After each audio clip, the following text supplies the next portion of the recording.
Imaginez hériter du bijou préféré de votre mère et choisir de ne jamais le porter, pas par négligence, mais par un amour si profond qu'il reste intact, figé à jamais dans le temps. Imaginez posséder un trésor estimé à 180 millions d'euros pour ne le porter que 6 fois en 70 ans.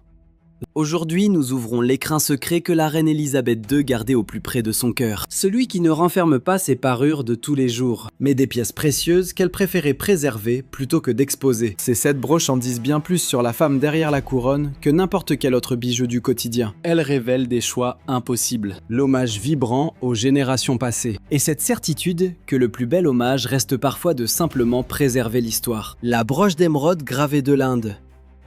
Commençons par la pièce sans doute la plus émouvante de toutes. Un joyau qui incarne le lien complexe entre l'Empire, la dévotion et le temps qui passe. En décembre 1911, le roi George V et la reine Marie arrivent à Delhi pour le spectaculaire Durbar. L'un des moments les plus marquants survient lorsqu'une délégation de femmes indiennes, menée par la Maharane de Patiala, apporte des cadeaux pour la reine Marie. Ces femmes s'étaient cotisées pour lui faire fabriquer une broche unique. Une émeraude gravée historique sertie de 30 diamants montés sur de l'or et de l'argent. L'émeraude sculptée elle-même est un chef-d'œuvre absolu, taillée sous une forme hexagonale. La pierre révèle de délicates gravures florales des deux côtés, une rose d'un côté et de riches motifs végétaux de l'autre, sommés de l'art moghol. La reine Marie est alors profondément touchée par ce geste des femmes d'Inde. Elle leur écrit que ce bijou restera à jamais précieux à ses yeux. Et qu'en le portant, ses pensées s'envoleront vers l'Inde, malgré les milliers de kilomètres de terre et de mer. Ce bijou devait se transmettre de génération en génération comme un trésor impérial, symbole éternel de cette toute première rencontre entre une reine anglaise et les femmes de l'Inde. Fidèle à sa promesse, la reine Marie arbore très souvent la broche, l'associant parfois au diadème du Delhi Durbar, pour créer des parures d'une splendeur absolue. À la mort de la reine Marie en 1953, la broche revient à Elisabeth II. Pourtant, malgré toute la charge historique de ce magnifique héritage, la reine Elisabeth II ne le portera pas en public durant des décennies. Il faudra attendre les années 2000 vers la fin de sa vie, pour que le bijou réapparaisse de manière très ponctuelle.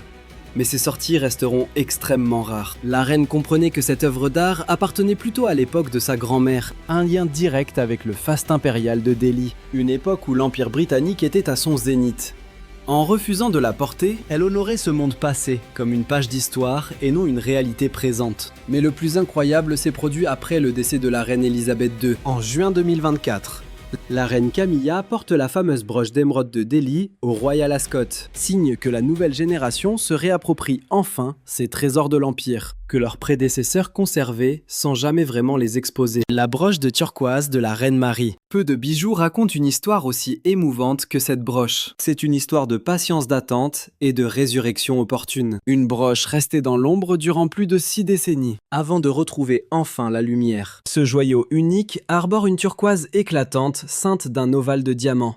Cette pièce fut offerte à la princesse May de Teck, le jour de ses noces en 1893 avec le futur roi George V. Ses beaux-parents, le prince et la princesse de Galles, choisirent cette précieuse broche comme présent de mariage. La reine Marie chérissait ce bijou et le porta régulièrement durant sa vie, notamment en 1948 lors d'un gala pour la famille royale danoise, en l'associant au diamant Cullinan VI suspendu en pendentif. À la mort de Marie en 1953, Elisabeth II en hérita. Pourtant, cette broche particulière resta sagement rangée pendant 61 ans, durant presque toute la durée du règne d'Elisabeth II, à travers couronnement et visites d'État. Parmi les jubilés et grands moments, ce bijou resta caché.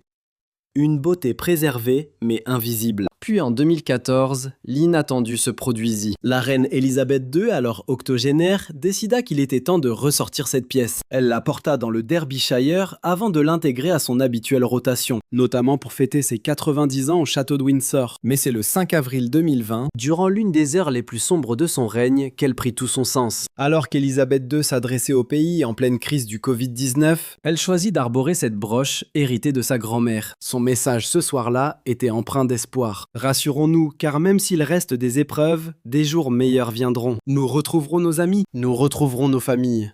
Nous nous reverrons. Ce choix symbolique ne dut rien au hasard. La turquoise est connue depuis toujours comme pierre de guérison et de protection.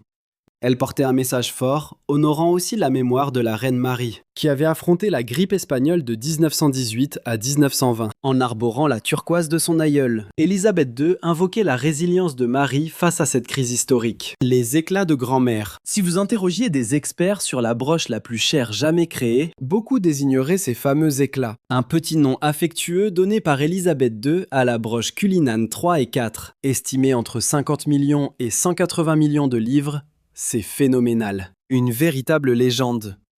L'histoire débute en 1905 avec la découverte du plus grand diamant brut de qualité jamais trouvé dans une mine d'Afrique du Sud. Le diamant Cullinan pesait un poids phénoménal, de 3106 carats. Quand le maître tailleur Joseph Hacher tenta de le fendre, les outils se brisèrent. Ce n'est qu'au deuxième essai qu'il réussit, et la légende raconte qu'il s'évanouit sous l'immense stress. Pendant 18 mois, 3 maîtres artisans travaillant 14 heures par jour ont patiemment taillé ce diamant massif en 9 pierres principales. Les 2 diamants formant les granite chips sont le Cullinan 3, une poire de 94,4 carats, et le Cullinan 4, un diamant carré de 63,6 carats. En 1911, Cartier monta ces diamants extraordinaires sur une monture de broche en platine. La reine Marie chérissait cette broche. Elle appelait affectueusement ces pierres ses petits éclats. À la mort de Marie en 1953, elle légua cette broche précieuse à la jeune reine, un symbole vibrant de son amour. La reine Élisabeth II porta cette pièce extraordinaire pour la première fois lors d'un moment intime en 1958. Durant une visite d'État aux Pays-Bas, elle se rendit dans les ateliers de la maison Hacher, une entreprise même qui avait taillé le diamant Cullinan d'origine. Elle y rencontra Louis Hacher,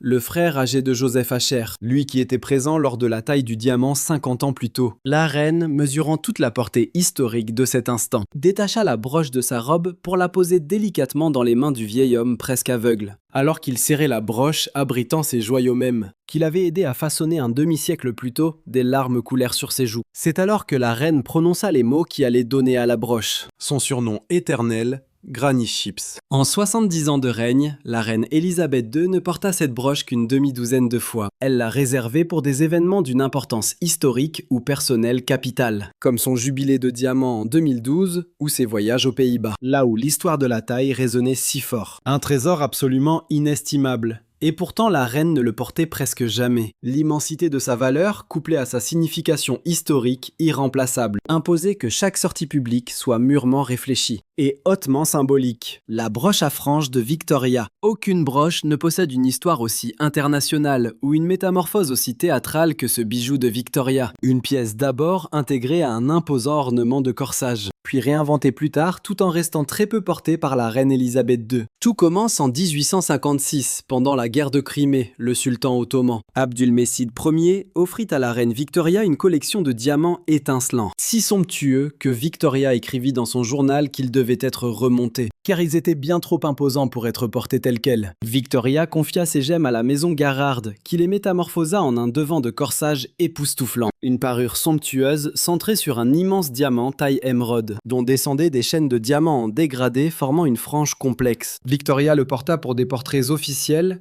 notamment celui peint par Winterhalter en 1859. Pourtant, quand le prince Albert meurt en 1861, Victoria se retire et entame un deuil profond. Le somptueux devant de corsage sembla soudain bien trop ostentatoire. En 1870, elle prit une décision surprenante. Elle fit démonter partiellement le bijou. Les franges latérales furent retirées et les diamants centraux remontés sur sa petite couronne. Il ne restait que la broche en frange arborant un grand diamant de taille émeraude, entouré de 12 magnifiques diamants taille brillant d'où s'échappent 9 chaînes de diamants suspendues en dégradé créant l'effet visuel saisissant d'une cascade étincelante. À la mort de Victoria en 1901, elle la légua personnellement au roi Édouard VII, qui la transmit à la reine Alexandra. La reine Alexandra porta régulièrement cette broche, notamment pour l'ouverture du Parlement en 1901 et pour le mariage de sa petite fille en 1913. La broche passa à la reine Marie en 1925, avant d'être remise en 1936 à la reine Élisabeth, qui en fit son trésor favori, la portant en de nombreuses occasions. La reine-mère l'avait même arborée lors du couronnement de 1953. Pourtant, malgré cette histoire unique, la reine Élisabeth II ne la porta que très rarement, sur 70 ans de règne, notamment pour un banquet en 2011, en l'honneur du président turc, ou pour le débarquement en 2014. Certains joyaux semblent parfois presque trop chargés d'histoire, trop imprégnés des souvenirs de celles qui les ont portés pour s'intégrer facilement dans un vestiaire moderne. Cette broche porte en elle l'amour passionné de Victoria pour Albert, sa douleur face à sa mort.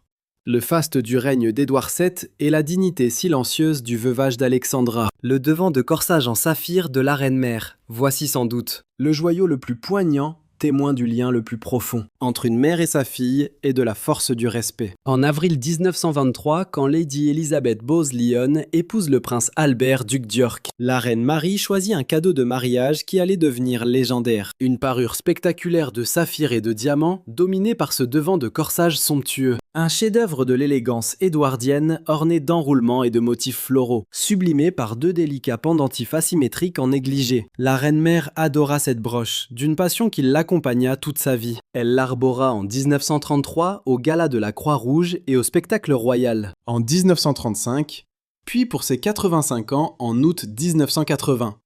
Et au baptême de son arrière-petit-fils, le prince William, en 1982, l'associant avec élégance à une robe et un chapeau bleu rappelant les saphirs. Pendant près de 80 ans, ce bijou accompagna ses joies et ses peines.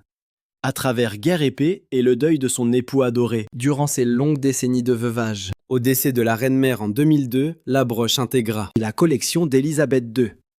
C'est ici que l'histoire prend une tournure unique. La reine Élisabeth II ne la porta jamais. Pas une seule fois en 20 ans de possession, elle ne l'épingla à sa robe ou ne la prêta. Pourquoi? En refusant de la porter, Élisabeth II a préservé la mémoire de sa mère adorée, exactement comme elle souhaitait se souvenir d'elle, parée de son joyau favori, figé dans le temps. La porter elle-même aurait ressemblé à une intrusion dans ses souvenirs si précieux, comme si elle cherchait à remplacer, plutôt qu'à honorer le lien de sa mère avec cet objet. Cette broche reste un héritage sacré. Un exemple parfait de la façon dont la reine Élisabeth II comprenait que le plus bel hommage à ceux que nous aimons consiste parfois à préserver délibérément leur mémoire en laissant leurs objets les plus chers totalement intacts. La broche lisse de Cartier.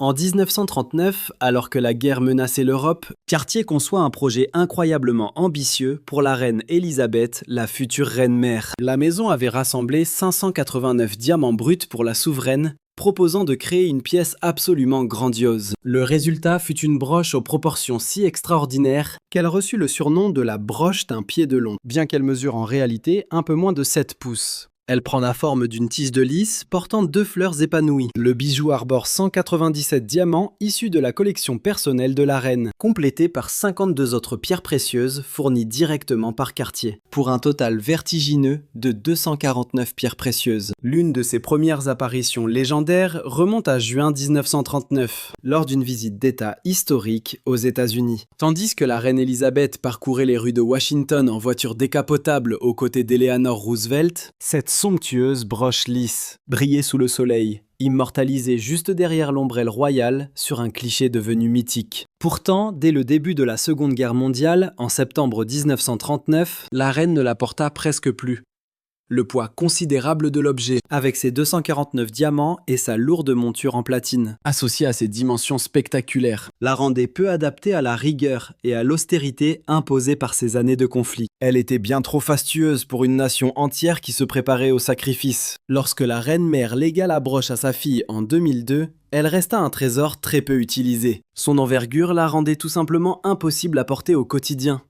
Durant ses 70 ans de règne, la reine Élisabeth II n'arbora cette œuvre d'art qu'en de très rares occasions, notamment lors d'un dîner d'État sud-africain en 2010, une sortie tellement exceptionnelle, que les historiens de l'art eurent initialement du mal à l'identifier. Cette broche reste un chef-d'œuvre de la joaillerie du milieu du XXe siècle, mais elle nous rappelle en silence que la beauté est parfois trop immense pour être portée avec légèreté. La broche panier de fleurs. En novembre 1948, les parents de la princesse Élisabeth lui offrent un cadeau exceptionnel pour célébrer la naissance de son premier fils, le prince Charles, futur héritier du trône. C'était la fameuse broche panier de fleurs. Ce bijou exquis de style giardinetto s'inscrit dans une tradition remontant à l'époque géorgienne. Les créateurs façonnaient de minutieuses compositions florales au cœur de délicats paniers ciselés. La pièce révèle une structure d'une complexité proprement extraordinaire. Un énorme rubis trône au centre, encerclé d'une délicate pluie de diamants. D'autres pétales de rubis, saphirs et diamants s'articulent autour, évoquant un somptueux bouquet de fleurs précieuses en pleine éclosion. explosion. Le bas du panier se pare d'émeraudes minutieusement sélectionnées. Ce cadeau arrivait à un moment clé bien au-delà de la naissance du prince Charles. La broche marquait la transition de la souveraine de princesse à mère, quittant la jeune génération, pour embrasser son nouveau rôle dans la succession royale. Elle incarnait la joie et l'optimisme de cette époque, la promesse d'un jeune prince et de l'avenir qu'il portait en lui. La reine Élisabeth arbora fréquemment cette broche durant les années qui suivirent. En 1948, elle la portait fièrement sur les portraits officiels avec son bébé, le prince Charles en robe de baptême. Ce bijou réapparu en 2013, choisi pour le baptême du prince George, son arrière-petit-fils, traçant un lien poignant entre les époques.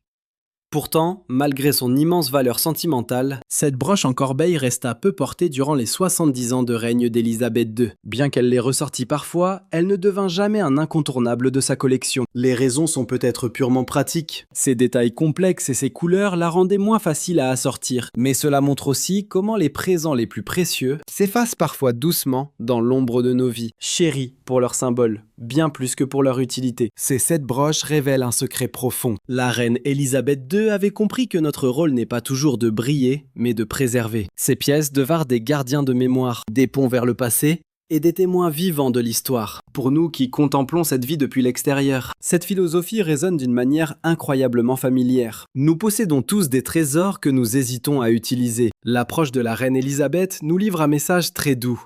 Parfois la meilleure façon d'honorer notre héritage est de le protéger avec tant d'amour qu'il en devient sacré, jetant un pont entre passé et avenir. Laquelle de ces 8 broches a le plus touché votre cœur? Possédez-vous un objet si précieux que vous préférez le garder secret? Racontez-moi votre histoire dans les commentaires ci-dessous. Si ce voyage vous a plu, laissez un j'aime et abonnez-vous à la chaîne pour ne rien manquer de nos futures plongées dans l'intimité des femmes de l'histoire. Merci de m'avoir accompagné aujourd'hui. En attendant la prochaine fois, trouvez de la beauté dans ce que vous exposez, mais surtout dans ce que vous protégez avec amour.